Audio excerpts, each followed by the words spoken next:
In case next election ಅಲ್ಲಿ ನಿಮ್ ಪಕ್ಷ ಬರದೆ ಬೇರೆ ಪಕ್ಷ ಅಧಿಕಾರಕ್ಕೆ ಬಂದ್ರು ನಿಲ್ಸಕ್ಕಾಗಲ್ಲ. 100% ಯಾರು ನಿಲ್ಸಕ್ಕಾಗಲ್ಲ. ಧೈರ್ಯ ಮಾಡ್ಲಿ, ಅವರೆಲ್ಲ ಹೇಳ್ತಾರಲ್ಲ ಅದ್ ಸರಿ ಇಲ್ಲ ಇದು ಸರಿ ಇಲ್ಲ ಅಂತ, ನಿಲ್ಲಿಸ್ಬಿಡ್ಲಿ. ಈಗ ಇದು ಉಚಿತವಾಗಿ ಅಕ್ಕಿ ಕೊಟ್ರಲ್ಲ ಆತರ, ಆರಂಭ ಮಾಡಿದ್ರಲ್ಲ ಆತರ.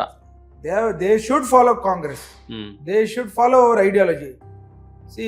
ಸಮಾನತೆಯ ಸಮಾರೋಪದ ಬದುಕಿನಲ್ಲಿ ಸದೃಢವಾಗಿ ಮೈಕ್ರೋ ಫೈನಾನ್ಸ್ ಅಂತ ಏನಿದೆ, ನೀವೇನೋ ಹೇಳಿದ್ರಿ ಎಲ್ಲರೂ ಅವ್ರವ್ರೇ ದುಡಿಯೋಕ್ಕೆ ಶಕ್ತಿ ಕೊಡಿ ಅಂತ. ಆಯಿತು, ಮಗು ಹುಟ್ಟಾದ್ಮೇಲೆ ಹಾಲು ಕೊಟ್ಟು ಊಟ ಕೊಟ್ಟು ಅದು ದೊಡ್ಡವರಾಗೋ ತನಕ ನೀವು ಸಹಾಯ ಮಾಡಬೇಕಲ್ವಾ?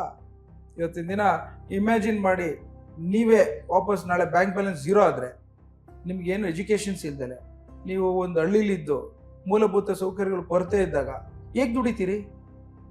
ಆ ಕಾರಣಕ್ಕೋಸ್ಕರನೇ ಇವತ್ತು ನರೇಗಾ ಬಂದಿರೋದು. ಮಹಾತ್ಮ ಗಾಂಧಿ ರಾಷ್ಟ್ರೀಯ ಉದ್ಯೋಗ ಖಾತ್ರಿ ಏನಾದ್ರು ಇಲ್ಲದೇ ಇದ್ರೆ ಎಲ್ಲರೂ ಬೀದಿ ಪಾಲಾಗೋದು. ಇವತ್ತಿನ ದಿನ ಹಳ್ಳಿಲಿ ಏನು ನಾನು ಕಾಂಗ್ರೆಸ್ಸಿನ ಕಾರ್ಯಕರ್ತನಾಗಿ ನಾನು ಮಾತಾಡ್ತಿಲ್ಲ, ಕಾಂಗ್ರೆಸ್ಸಿನ ಶಾಸಕನಾಗಿ ಮಾತಾಡ್ತಿಲ್ಲ. ನಾನು ಮಾತಾಡ್ತಿರೋದು ಹಳ್ಳಿಯ ರೈತರ ಕುಟುಂಬದನಾಗಿ.